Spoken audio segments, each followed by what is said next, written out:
Okay, everyone. Ilay ka, mga the picture ha. Picture pa ba mo? So, before we start, let's have first our classroom rules. So, classroom rules sa tatay. Yes. Strict ha. Good job.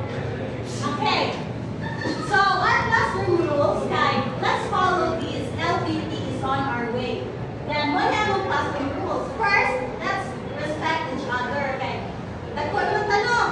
Then, second, let's participate. Let's perform the instruction that is needed. Then, the key is to do the task. Let's try to help each other to accomplish the task. Then, before we start, nagbuan sa ta. Energizer, kay galuyawan mo. Then, kindly get your phone and kinahanglan siya og internet.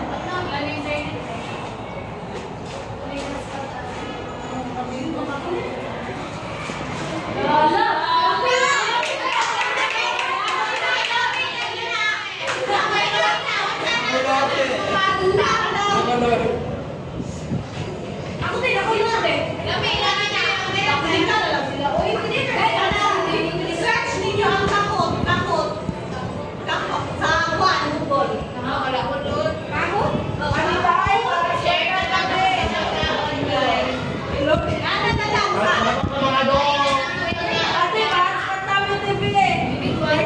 Pwede siya individual, pwede kung mag-book lang mo by three. Ayaw na ako kayo. Dapat usa-usa. Sige, by three na lang. Dapat ha? Tapos sabi mo sa kahog, Joy. Ate Iya, saan lang may search? Pahot. Kahog.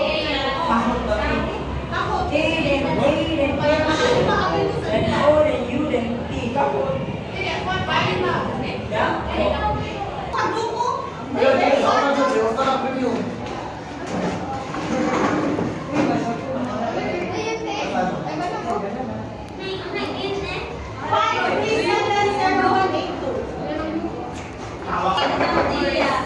Wala na, okay na niyo. Okay.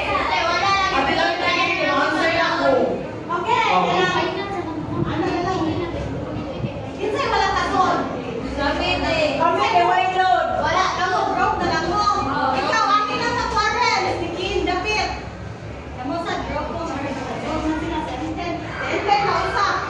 Start na mo ha. Naroon siya na rin. Kita kung sa question man diyan mo. Hindi ko kita sa ranking eh. Gamay mo tayo sa mga.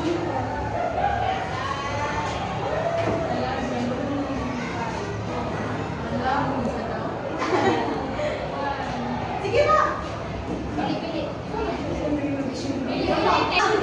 Ay, ate, wala lang ate. Wala dire. Ano ko lang di?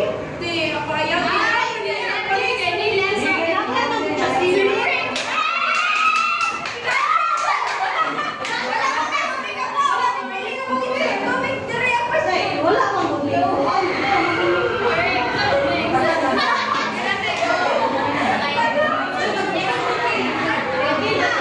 No one said it would be easy.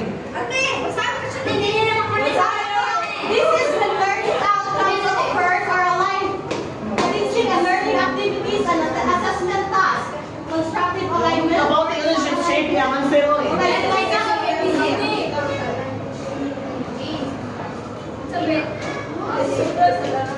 Ay, paano lang mo, B? Pwede ka lang flash your phone nila. Green! Dapat mo dito siya mo.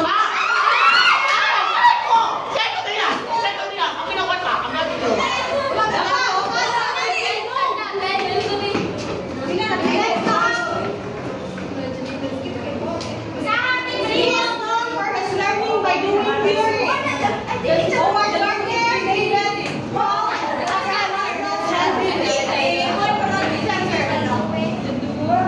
Don't think ako ha?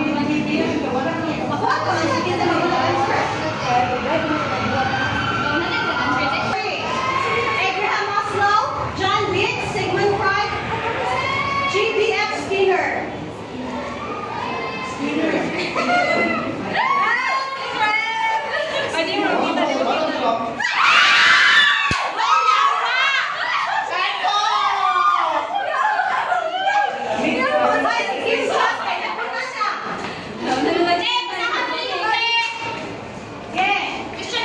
This refers to what students should be able to do, know, or value by the end of a course or program.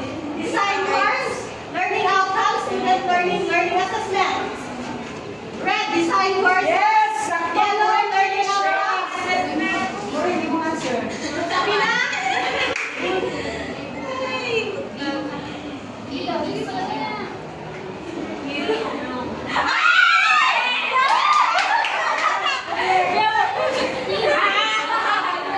Okay, next na. Si Pansoy nagbubuo.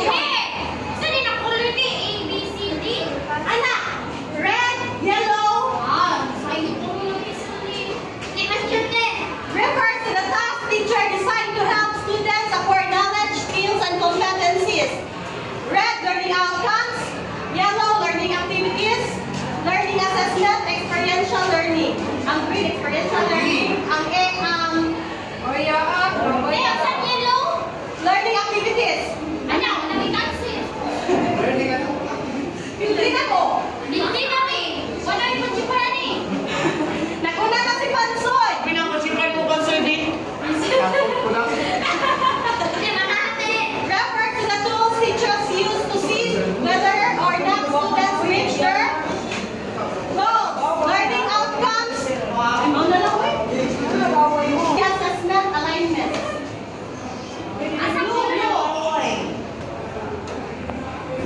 Diba po? Naka-answer na sila. Huwag ka mong magbasa. Mo ka ni learning out. Mana? Next na.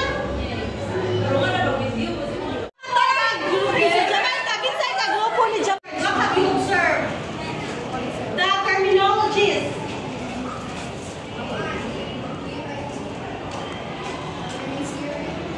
Na mga theories.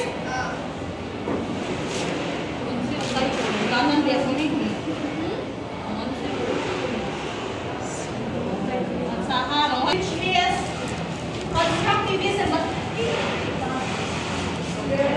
Constructivism.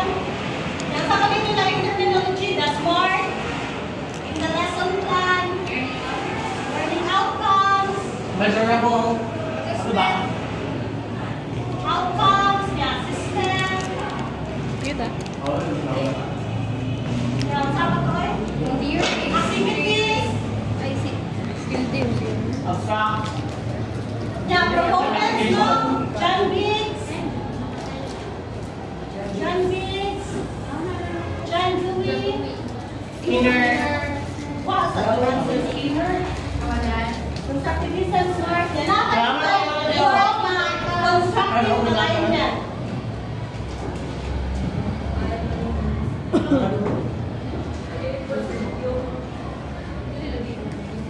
So, constructive alignment. So, before that, before we tackle to our next, to our main topic, let's have first this one. One, like 4 pictures, 1 word.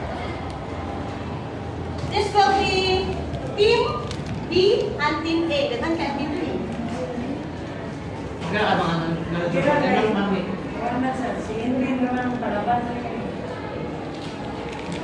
May nga na doon, nakabutas pa, Jubar? Kung saan may puso na kung kuhan na kayo, na-distrito niyo.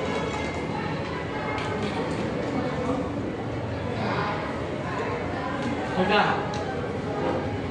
Agreement of the higher target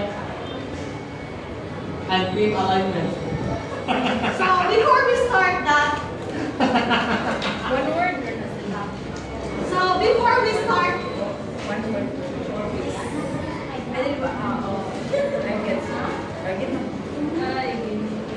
bigla ko, ma'am.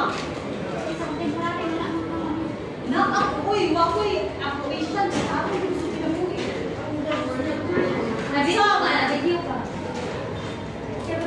So, before we tackle to our topic, let's have first our learning outcomes. At the end of the lesson,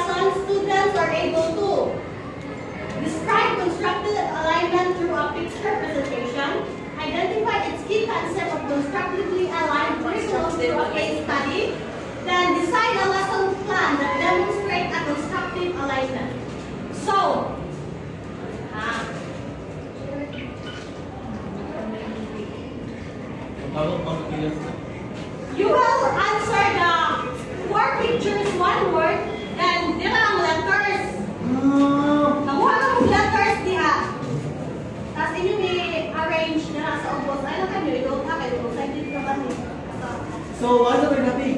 Nalilapad sa isagol mo ka na. Oo, ako din. Gumawa ka mo.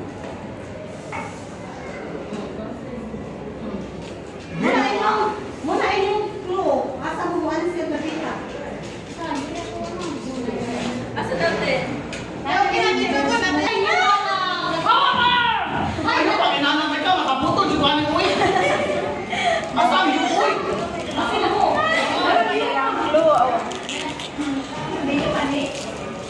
May ka.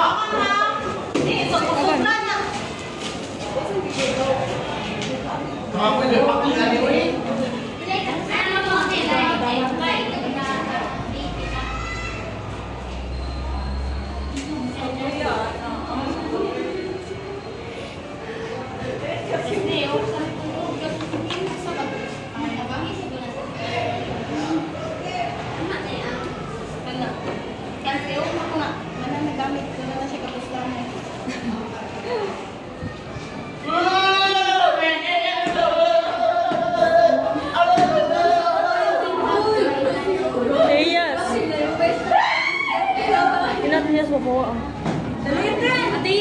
Excuse me, Arias. Oh, may ka, ayun, nagdapin din. Ano nagdapin ko? Ako sa record.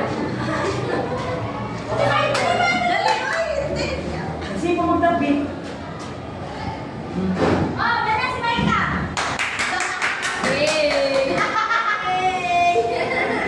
Gaman na sa gelator. Ano na nga sa blood yun, di ba sa nag-fair na ulit? Oh, kumapat na ko, unang kumaniya. Diba?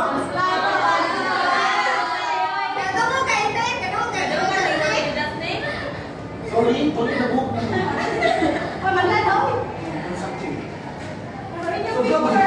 In your picture, guys, sa'yo. Dapat, only constructive. Dapat alignment. Dapat, only alignment.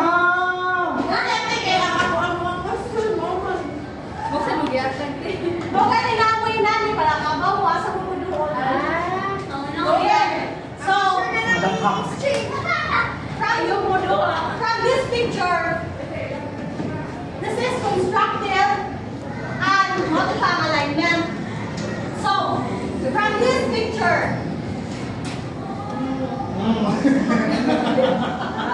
post ang video ha?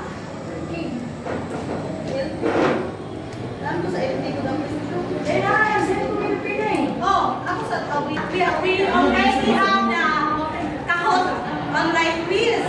So the words are, all those words are associated with our topic, constructive alignment. So from this picture, this is constructive and this is alignment. What have you observed?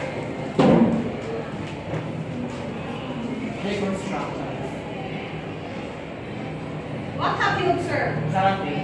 From this picture, it's constructive and alignment. Based from the picture, any idea what will be the concept of our topic? Of course, constructive alignment. Okay, from the word constructive, what comes up in your mind? Construct. Construct. Of course. So the students will construct knowledge through their works or Yes, through their exactly. activity. Then, if we will set alignment, it is the alignment of the learning objectives, then learning activities, and learning assessment or assessments. So, this theory, constructive alignment and constructive came from the constructivism theory of John Dewey, which is learning by doing or experiential learning, while the constructive alignment theory came from John Biggs. John Biggs. Constructive alignment. So, this theory opens the alignment of learning outcomes, learning activities, and learning assessment.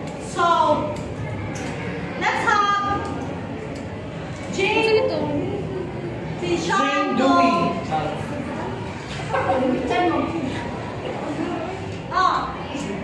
Let's have Sean to discuss about the concept of constructively aligned curriculum.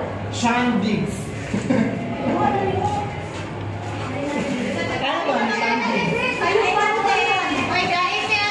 Ano pang inano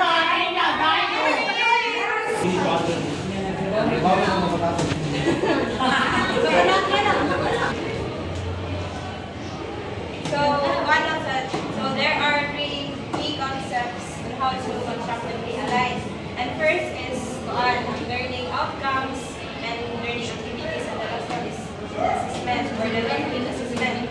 So, what is learning outcome? So, we all know naman what is learning outcome. So, it is the learning goals or the learning objectives that the teacher hopes students to achieve. Then, the learning activities, it is the lectures or readings and projects or assignments, etc. That the teacher help the students develop those goals. And the last key concept is assessments. So the assessments are the teacher used to see whether the students learn from our goals that the teacher has.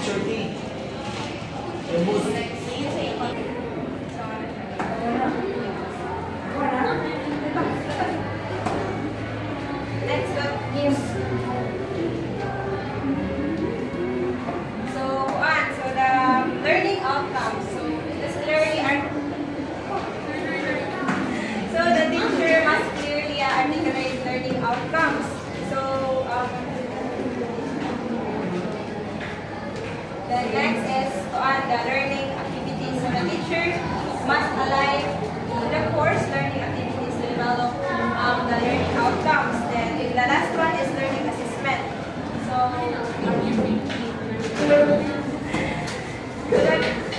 the assessment must the teacher assess students at the level that In constructive alignment, we have a key concept. So the key concept is in making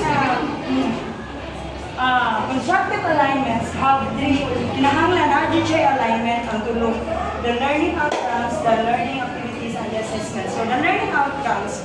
So for example, kanang maghimo ta og lesson plan. So we have learning outcomes. So the learning outcomes, for example, my topic is all about, our topic is all about verbs. So the learning outcomes is that at the end of the lesson, the students will be able to identify the verb.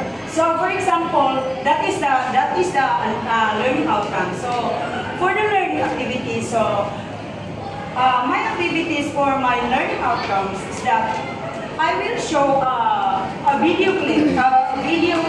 So a video clip that kanang naay mga action words nga gipakita nako. And then kanang akong explain what is verb, and then na video clip then human akong ipa-identify nila, may bawaan nila dito sa video clip ang different kinds of verbs which is mo na align sa akong learning outcomes. And then my assessment will be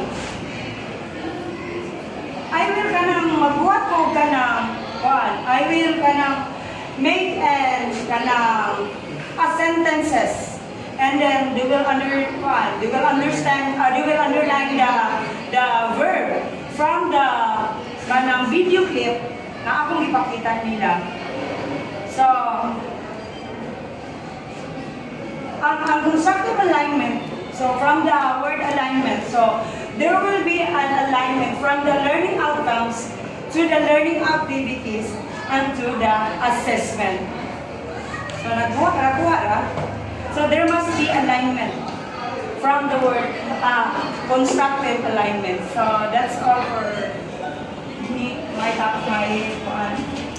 Then, assist students at the level that is consistent with the learning outcomes provided at the learning activities. So the teacher should guess the students that after the discussion na namjud na assessment no nga ma-measure dun sa students kung nabay nakatunan ay ma-measure sa teacher kung nabay nakatunan ang students sa iyang mga discussion.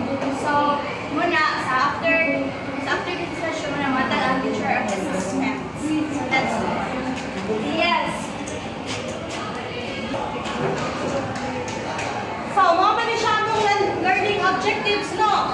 Let's examine if we hit the constructively aligned curriculum. So,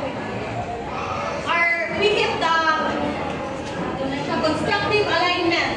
So, first, describe constructive alignment through a picture presentation. Based on the picture, naka-describe ka mo sa constructive alignment? Kaysa one who had 4 pictures, 1 word ba? Naka-able mo ka, maka-describe na mo kung sa ang constructive learning by doing, tapos ang alignment which is align siya sa atong learning objectives. So if naka-describe na mo, nahit na mo siya, describe. So identify, makatag kami ninyo og study case which is 3 na siya, we have 3 groups. Tapos inyo pangitaon ng misalign niya. Na ba siya sa assessment, na ba siya sa activity, or na ba siya sa learning outcomes. Tapos dito sa among assessment, let's have assessment, design a lesson plan that demonstrate a constructive alignment. So kasabot na lang sa example daw, kinahanglan, pwede na sa siya dili siya lesson plan, lesson guide lang siya, nalubo lang ba? Kaya kinahanglan, ang inyong learning outcomes, ang inyong learning activities, align siya sa inyong learning outcomes, which is, kato example ni Atita ay, identify the verbs in the picture, in the video clips. Mo na siya, yung activity mo itong video clips. Ang mga bata, makakita sa video clips, ang mga nagdokso-dokso, nagsayaw-sayaw, unsa man na diya ang mga verbs.